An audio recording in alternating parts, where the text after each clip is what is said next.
2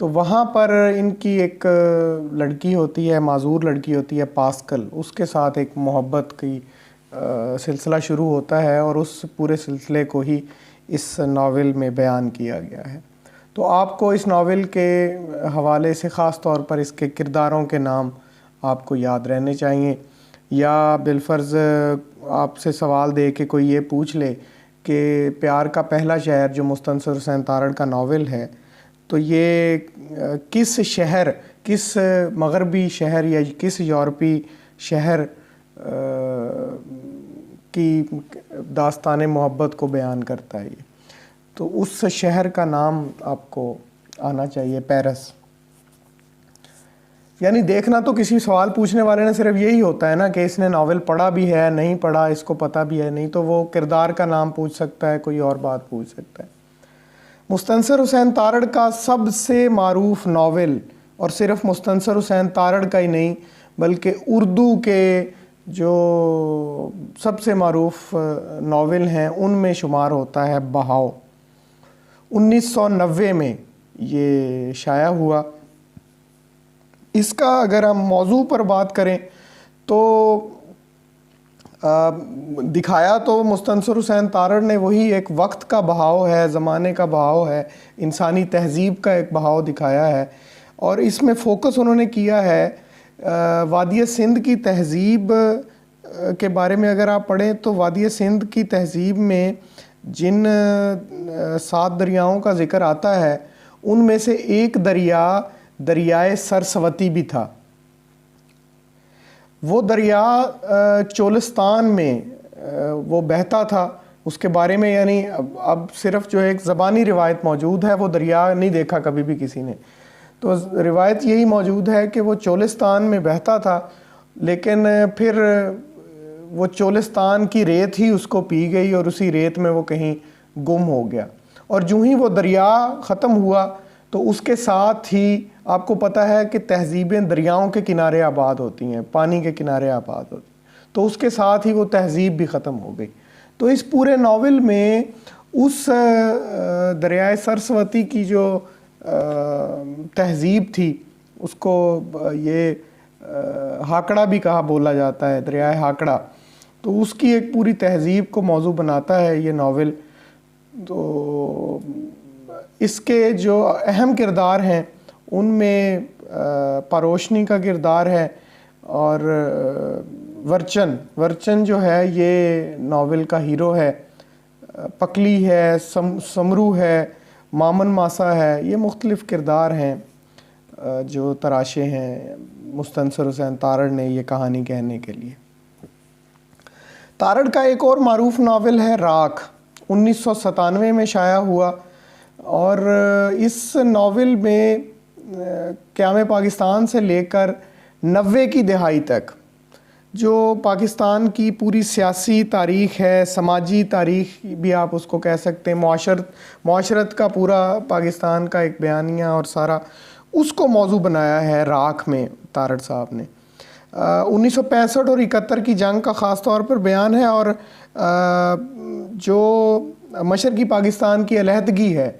اس کو زیادہ اس ناول کے حصے میں موضوع بنایا گیا ہے۔ بھٹو صاحب کا دور بھی آپ کو اس میں نظر آتا ہے۔ پھر جو کردار ہیں سارے کے سارے وہ ایسے ہیں کہ جن کو جس طرح شناخت کا مسئلہ درپیش ہوتا ہے، تو وہ ایک فرد کی شناخت کا بحران اس میں نظر آتا ہے۔ لوگ ایک دوسرے سے مغایرت کا شکار ہیں، ایک دوسرے سے بیگانگی ہے، دوری ہے، اور جو قدریں ہیں ہماری معاشرتی قدریں، تہذیبی قدریں، رکھ رکھاؤ کی ایک قدریں، وہ بھی پامال ہو رہی ہیں۔ تو اس سارے عرصے میں یعنی قیام پاکستان کے بعد جو پہلے 50 سال میں آپ کو جو چیزیں نظر آتی ہیں اس ملک میں، جو اتار چڑھاؤ، نشیب و فراز، وہ سارے اس راکھ کا عنوان ہے، موضوع ہے اس کا۔ راکھ کے اہم کرداروں کا بھی آپ کو پتہ ہونا چاہیے، پوچھا جا سکتا ہے سوال، تو راکھ کے کردار مشاہد، مردان، زاہد کالیا، برگیتا، یہ زیادہ اہم کردار ہیں اس ناول کے۔ آپ سے ان میں سے کسی بھی کردار کا نام دے کے پوچھا جا سکتا ہے یہ تارڑ کے کس ناول کا کردار ہے، مشاہد یا مردان جو اس کی بیوی ہے، یا زاہد کالیہ یا برگیتا۔ تارڑ کا ایک اور ناول قلعہ جنگی 2008 میں شائع ہوا۔ یہ بنیادی طور پر یہ جو قلعہ ہے یہ ہندوستان کا ایک شہر ہے مزار شریف، اس کے پاس یہ واقع ہے، 18ویں صدی کا یہ غالباً بنا ہوا۔ تو افغانستان کے تناظر میں یہ پوری کہانی دکھائی گئی ہے، بیان کی گئی ہے کہ جب 9/11 کے بعد آپ کو پتہ ہے کہ بہت سے لوگ یہاں سے بھی مجاہدین ہمارے ملک سے بھی اور بھی دنیا کے ممالک سے، عرب خطے سے، چچنیا سے، ازبکستان سے وہ بھرتی ہو کے جاتے تھے وہاں افغانستان میں جہاد میں حصہ لینے، تو اتحادی افواج کے ساتھ وہ لڑتے تھے۔ تو اس پورے ایک منظرنامے کو اس ناول میں دکھایا گیا ہے کہ وہ بنیادی طور پر اتحادی فوج کے ساتھ تو بعد میں لڑتے ہیں، طالبان کے بھی آپس میں گروپ بنے ہوئے تھے کچھ، تو 2 گروپس آپس میں لڑ پڑتے ہیں اور آپس میں ہی وہ ایک دوسرے کو مارتے ہیں، قتل و غارت گری شروع ہوتی، خانہ جنگی کی کیفیت، اور پھر اتحادی فوج پیچھے سے آتی ہے، وہ آ کے وہاں پہ بم شم گراتی ہے، اور پھر کوئی 7 دوست ہیں یا 7 مجاہدین ہیں جو اس قلعے میں اس کے تہہ خانے میں جا کے پناہ لیتے ہیں، زخموں سے وہ چور ہیں، اور پھر وہ وہاں پر ایک دوسرے کو اپنی کہانی سناتے ہیں۔ تو اس ناول میں وہ جو وہی 7 دوست ہیں وہ اپنی، ان میں سے ایک پاکستان کے پنجاب کے علاقے سے ہے، ایک جو ہے وہ یہ جو احمد بخش کا کردار ہے وہ ادھر سے ہے، پھر گلشیر ولی جو ہے وہ صوبہ سرحد سے ہوتا ہے، پھر باقی جو کردار ہیں جانی جان واکر، عبدالحمید سلمان الفارسی، یہ مختلف کردار ہیں جو مختلف علاقوں سے ہوتے ہیں، کوئی چچنیا سے ہوتا ہے، کوئی عرب سے ہوتا ہے، یا کوئی جو ہے وہ ازبکستان سے، تو اس طرح سے مختلف کردار، اور وہ آپس میں کہانیاں ایک دوسرے کو کہ جی میں اپنی تعلیم چھوڑ کر جہاد کے لیے آیا ہوں، کوئی کہتا ہے کہ جی میں اس طرح سے میرے باپ کا اتنا بڑا بزنس تھا وہ چھوڑ کے آیا، تو اس تمام کو یہ بڑا شاندار ناول ہے، موضوع بناتا ہے۔ آپ سے پوچھا جا سکتا ہے کہ 9/11 کے بیک گراؤنڈ میں یا افغان جنگ کے بیک گراؤنڈ میں تارڑ کا کون سا ناول ہے، تو وہ یہ ہے۔ قربت مرگ میں محبت 2008 میں شائع ہوا، تو اس ناول کا بھی جو موضوع ہے وہ ہمارے معاشرے میں جو ایک فرد کی تنہائی ہے وہ اس ناول کا موضوع ہے۔ اس میں بھی ایک کردار ہے قربت مرگ کا، جو مرکزی کردار ہے اس کا نام خاور ہے، تو وہ زندگی کے نشیب و فراز سے گزرتا ہے، اور پھر جب وہ 60 سال کی عمر کو پہنچ جاتا ہے تو تب اس کو جا کے پہلی دفعہ محبت کا احساس ہوتا ہے کسی کے ساتھ، تو لیکن اس کے اپنے جو بچے ہیں وہ ملک سے باہر جا چکے ہیں، وہ وہاں رہ رہے ہیں، اور وہ ایک طرح سے تنہائی کا پوری کا شکار ہے یہاں پر۔ اور پھر اس ایج میں وہ ایک کردار اور ہے ڈاکٹر سلطانہ، تو اس کے ساتھ جو محبت کا ایک پورا احساس ہوتا ہے، اور اس میں وہ اس کے ساتھ زندگی گزارنا چاہتا ہے، لیکن حالات اس قسم کے ہیں، اور وہ کہانی اس طرح سے چلتی ہے کہ بالآخر اس کی زندگی کا اختتام ہوتا ہے، تو گویا وہ اس کو محبت بھی نہیں مل پاتی، ٹھیک ہے، اور وہ موت کو گلے لگا لیتا ہے۔ تو اس طرح سے اس ناول کا پورے کا ایک کہانی چلتی ہے۔ آپ کو کرداروں کے نام یاد رہنے چاہیے۔ آپ سے بالفرض پوچھ لیا جائے ان میں سے کوئی بھی خاور، عابدہ سمرو یا ڈاکٹر سلطانہ یہ کس ناول کے کردار ہیں، تو قربت مرگ میں محبت کے۔ خس و خاشاک زمانے 2010 میں یہ ناول آیا، یہ بھی بڑا مشہور ہوا ناول، تارڑ کا بڑا اچھا ناول۔ اس ناول میں تارڑ صاحب نے ایک ایسے خاندان کی کہانی بیان کی ہے کہ جو ماڈرن بھی ہوتا ہے، وقت کے ساتھ ساتھ جو قدریں بدلتی ہیں وہ بھی اس میں نظر آتی ہیں، اور پھر ساتھ ہی ساتھ وہ اپنے جو ایک انسان کی ایک مذہبی وابستگی ہوتی ہے یا اس کی جو جڑیں ہوتی ہیں اس سے اس کی وابستگی ہوتی ہے، وہ اس طرف بھی کھنچتے ہیں لوگ، اور وہ ایک کشمکش کی پوری کی کیفیت ہے۔ اور پھر اس میں کچھ لوگ ایسے بھی ہیں، آپ کو پتہ ہوتے ہیں ہر گھر میں، ہر خاندان میں، ہر علاقے میں، جو اپنے گروہی یا نسلی رویوں پر بہت زیادہ فوکس کرتے ہیں، اور اپنی نسل کی بار بار بات کرنی، اپنی ذات کی، اپنی قوم کی،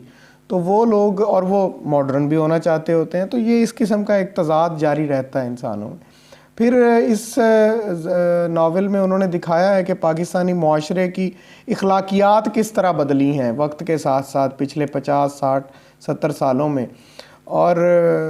وہ اخلاقیات بدلنے کے ساتھ ساتھ قدروں میں بھی فرق آیا ہے، اور مغربی طرز زندگی جو ہے، مغربی طرز زندگی کو بھی اپنا رہے ہیں لوگ، اور اس میں پھر کچھ جگہوں پہ ہم جنس پرستی کو بھی موضوع بنا رہے ہیں وہ، اور پھر اسی ناول میں وہ دکھاتے ہیں کہ بھئی جب پاکستان چھوڑ کر کچھ لوگ باہر چلے جاتے ہیں اور وہاں جا بستے ہیں امریکہ یا کینیڈا میں، تو ادھر سے 9/11 ہو جاتا ہے، تو 9/11 کے بعد ان لوگوں کے ساتھ کیا رویہ ہوتا ہے مغربی ملکوں کا یا پہلی دنیا کا، تو وہ سارا اس ناول میں دکھاتے ہیں۔ یہ اس کے اہم کردار بخت جہاں، اچھو شیخ، امیر بخش، سرو سانسی، ماما ماسن، انعام، مالو، نور بیگم، مطلب ان میں سے جو اگر آپ 2-3 کے نام بھی، مثلا بخت جہاں کا نام آپ کو یاد رہنا چاہیے، امیر بخش کا نام یاد رہنا چاہیے، سرو سانسی کا نام آپ کو یاد رہنا چاہیے، تو یہ ہے جی تارڑ کا ناول خس و خاشاک زمانے۔ خس و خاشاک زمانے کے بعد تارڑ صاحب کا ایک اور ناول بہت زیادہ موضوع بنا رہا، حلقوں میں بہت زیادہ ڈسکس ہوا، ادبی حلقوں میں بھی، اے غزال شب۔ اور یہ پہلے تو آپ سے سوال اس طرح بھی پوچھا جا سکتا ہے کہ یہ عنوان اے غزال شب انہوں نے کس شاعر کی نظم سے لیا ہے؟ تو یہ نون میم راشد کی نظم ہے، ان کے مجموعے لا مساوی انسان میں شامل ہے، اے غزال شب نظم کا عنوان ہے، تو وہیں سے انہوں نے اپنے ناول کا یہ نام لیا۔ یہ ناول زیادہ ڈسکس اس وجہ سے بھی ہوا کہ جو سوویت یونین کا زوال ہے، سوویت یونین کے زوال کے بعد جو پاکستان میں سوشلسٹ انقلاب کا خواب دیکھنے والے لوگ تھے، یا پوری دنیا میں ایک سوشلسٹ انقلاب کے حامی تھے، تو ان کو بڑا جھٹکا ایک لگا، اور اس ناول میں بھی سوویت یونین کے خاتمے کے بعد پیدا ہونے والے احساسات اور حالات کو ہی موضوع بنایا گیا ہے۔ اور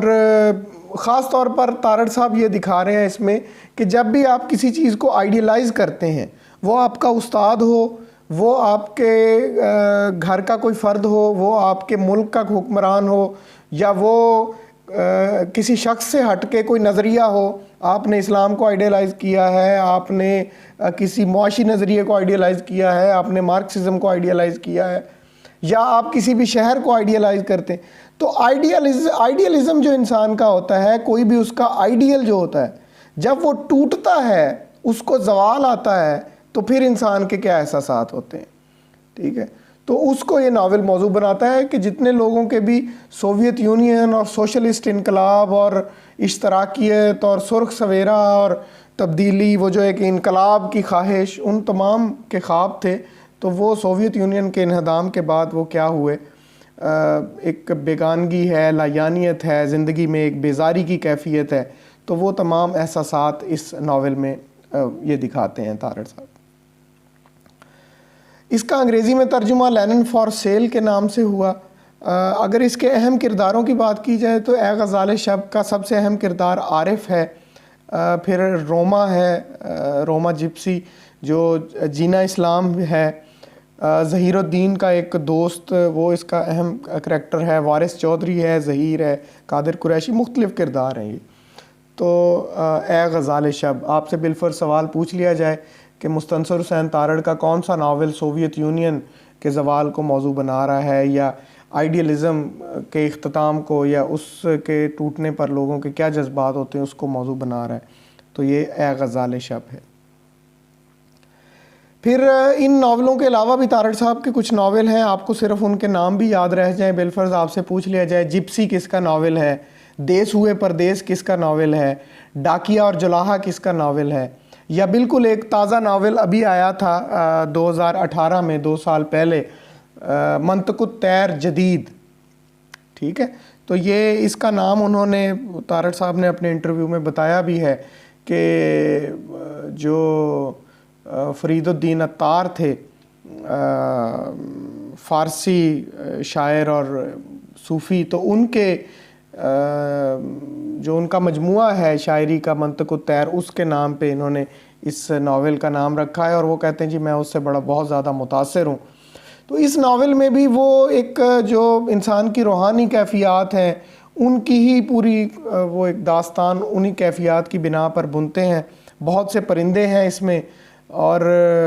وہ تو ہر پرندہ تقریباً ہر کسی نہ کسی کیفیت کی، کسی نہ کسی جذبے کی علامت بھی بن جاتا ہے. اور پنجاب کی ایک ثقافتی تاریخ آپ کو پوری اس ناول میں نظر آتی ہے. انسان اپنی تخلیق سے آج تک جن خواہشات کے بلبوتے پر یہ جو خواہشات لے کر وہ چل رہا ہے وہ بھی ساری اس کا موضوع بنتی ہیں. تو یہ منطق الطیر جدید. بہت نئے ناول کے بارے میں میرا یہ تاثر ہے کہ سوال نہیں ہوتا. عام طور پر جو آپ کے سلیبس میں کہیں نہ کہیں شامل رہے ہوں ان کے بارے میں زیادہ تفصیل میں اگر کوئی بات پوچھی جا سکتی ہے، لیکن بہرحال آپ کو نام پوچھا جا سکتا ہے، اس میں کوئی ایسی بات نہیں ہے.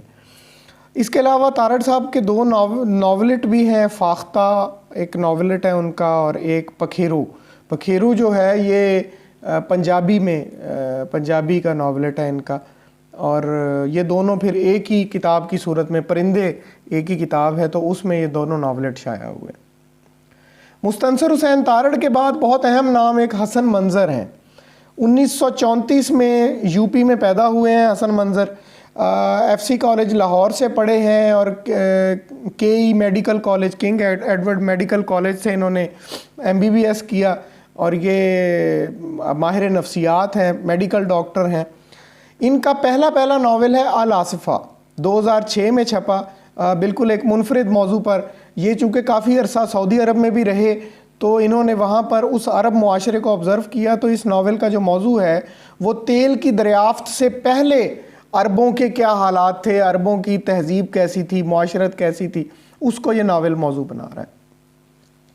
پھر ان کا دوسرا بڑا اہم ناول دھنی بخش کے بیٹے 2008 میں چھپا. تو اس میں جو سندھ کے لوکیل پر اس کو ناول کو لکھا گیا. سندھ کے پسے ہوئے طبقے کی جو زندگی ہے، ان کی مجبوریاں، اور خاص طور پر جو سندھ کے حالات یا اس معاشرے کے حالات کو بدلنے کی خواہش، اور وہ خواہش کس طرح سے ٹوٹتی ہے اور انسان پھر جو ہے وہ اس زندگی سے فرار حاصل کرتا ہے کہ بھئی یہاں پر تبدیلی نہیں آ سکتی، یہاں پر کوئی چیز نہیں بدل سکتی. اس سے فرار حاصل کر کے وہ مغربی زندگی گزارتا ہے، لیکن ظاہر ہے اپنے خطے کے ساتھ ایک تہذیب اور اس خطے کے ساتھ اس کی کشمکش کا عمل جاری رہتا ہے. تو اس میں وہ دھنی بخش کے جو 3 بیٹے ہیں، احمد بخش ہے، علی بخش ہے، تو اس طرح سے کچھ کردار ہیں اس میں، آپ ان کے نام بھی یاد کر سکتے ہیں. پھر ان کا ناول ایک انسان ہے انسان 2014 میں چھپا، اور اس میں مطلب اس کی کوئی ایز سچ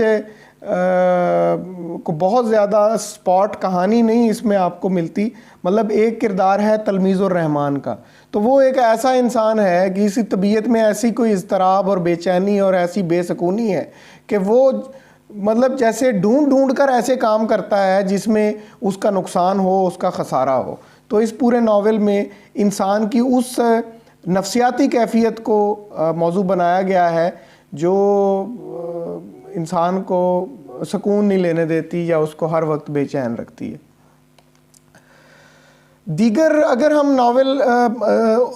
حسن منظر کے 2-3 اور ناول بھی ہیں ان کی بات کریں، ان میں ماں بیٹی ہے، بیر شبا کی لڑکی ہے، اور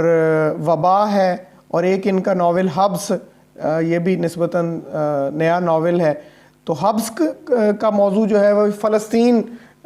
کی جو پوری ایک منظر ہے وہ اس میں پیش کیا گیا ہے. اس میں ایک کریکٹر وہی ہے جو اسرائیل کا وزیر اعظم تھا، ایرک شرون. تو وہ اس کی ایک نفسیاتی کیفیت کہ جو اس نے فلسطینیوں پر ظلم کیا، وہ کس طرح کی ایک نفسیاتی کیفیت میں ہے، اس کو کیا کان میں آوازیں سنائی دیتی ہیں، کیا چیزیں. آپ کو پتہ ہے، ظاہر ہے میں نے بتایا کہ یہ ماہر نفسیات ہیں، تو اس وجہ سے انہوں نے اس کی پوری نفسیاتی کیفیت کو موضوع بنا کے وہ ناول لکھا ہے. تو آپ کو ان ناولوں کے نام لازمی یاد رہنے چاہیے۔ شمس الرحمن فاروقی 1935 میں الہ آباد میں پیدا ہوئے۔ آپ کو پتہ ہے ان کی شہرت کا ایک حوالہ ان کا بڑا اہم رسالہ شب خون ہے۔ اس کے علاوہ شمس الرحمن فاروقی بطور نقاد اپنی ایک حیثیت رکھتے ہیں اردو دنیا میں۔ ان کا ناول کئی چاند تھے سرے آسماں 2006 میں منظر عام پر آیا، اور بہت جن ناولوں پر بہت بات ہوئی ہے اردو کے چند ناول، ان میں ان کے اس ناول کا شمار ہوتا ہے۔ آپ سے سوال پوچھ لیا جائے کہ اس ناول کا نام انہوں نے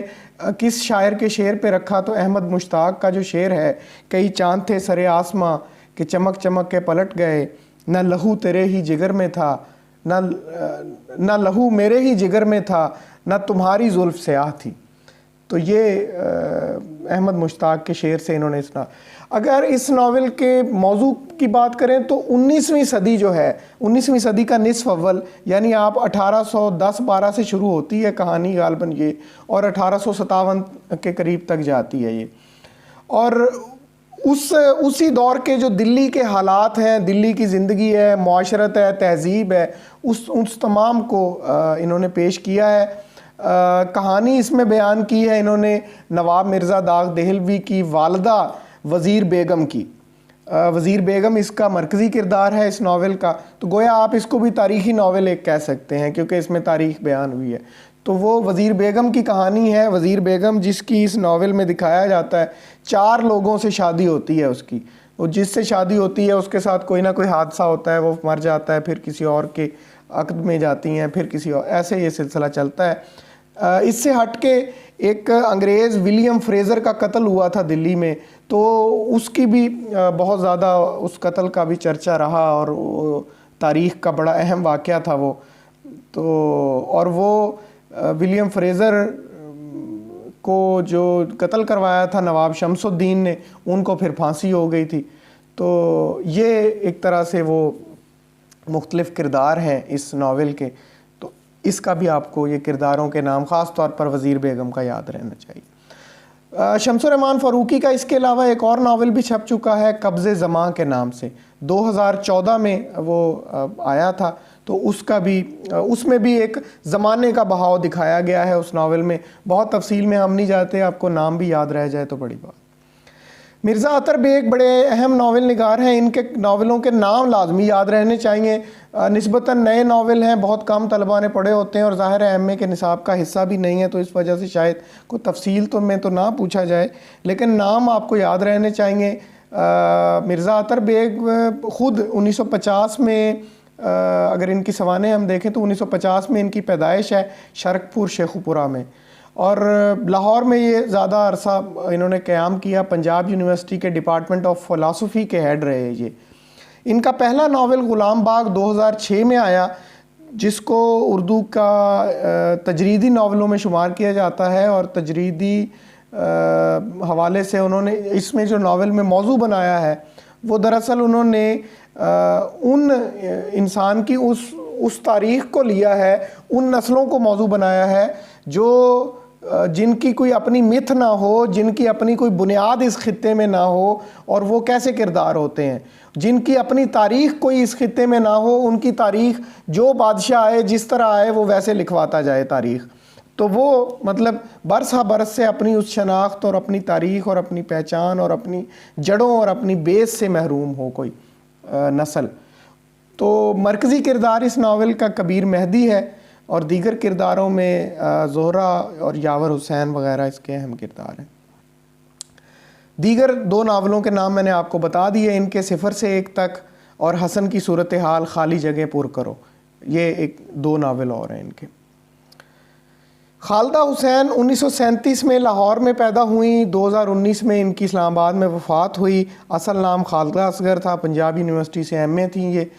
خالدہ حسین کا ایک ہی ناول ہے، آپ کو اس کا نام لازمی یاد رہنا چاہیے، کاغذی گھاٹ، اور اس ناول میں انہوں نے موضوع بنایا ہے پاکستان کے سیاسی سماجی منظرنامے کو ہی، جو پاکستان کے سیاسی نظام کی خرابیاں ہیں، اور خاص طور پر پاکستان پر جو بار بار آمریت کا ایک دور مسلط ہوا، اس تمام کی خرابیاں اور اس کی وجوہات، ان کو انہوں نے اس ناول میں پیش کیا ہے۔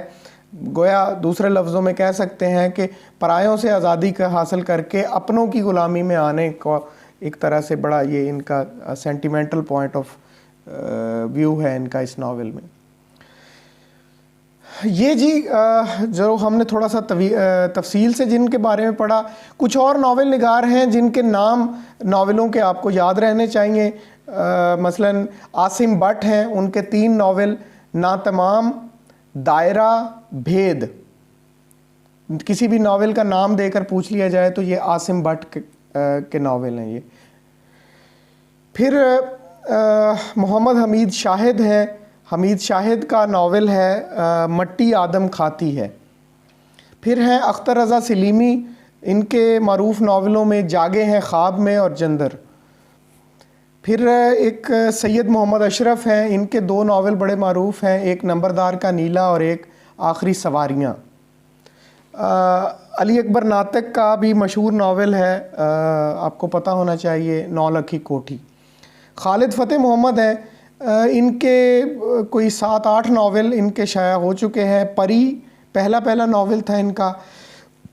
پھر ان کے دیگر ناولوں میں خلیج, ٹبا, سانپ سے زیادہ سیراب, شہر مدفون, اے عشق بلاخیز, کوہ گراں اور زین, یہ ان کے خالد فتح محمد کے ناول ہیں. طاہرہ اقبال کے پہلا ناول ان کا نیلی بار آیا اور اس کے بعد پھر گراں آیا, تو یہ بھی آپ کو نام ان کے خاص طور پر یاد رہنے چاہیے. صفدر زیدی کا ناول ہے بھاگ بری, اس کا بھی پتہ ہونا چاہیے. سید کاشف رضا کا ایک ناول چھپا اسی دوران, 4 درویش اور ایک کچھوا, اس کا بھی آپ کو نام یاد رہنا چاہیے. تو یہ کچھ آپ کے یعنی یہ وہ ناول ہیں جو بالکل ایسے پچھلے کچھ عرصے میں ہی شائع ہوئے, پچھلے 5 سالوں میں, 6 سالوں میں, 8 سالوں میں. تو یہ وہ ناول ہیں, ان کے بارے میں بھی آپ کو تھوڑا تھوڑا پتہ ہونا چاہیے. تو یہ تھی جناب ناول کی پوری تاریخ اور ناول کی پوری روایت, جس کو ہم نے 6 لیکچرز میں کور کیا ہے. اور میرا خیال ہے اب آپ اس کو ایک دفعہ دوبارہ ساری روایت کو ضرور دیکھیے گا, خاص طور پر جو بڑی چیدہ سی کچھ ہم نے چیزیں ناولوں کے نام سے ہٹ کے, کرداروں کے نام کے حوالے سے, موضوعات کے حوالے سے, کسی ناول کا نام کسی شعر پر رکھا گیا ہے تو اس حوالے سے, تو یہ آپ لازمی اس کو دیکھ لیجئے گا. تو آج کے لیے اتنا ہی جی. نیکسٹ ہم پھر انشاءاللہ کسی اور صنف پر بات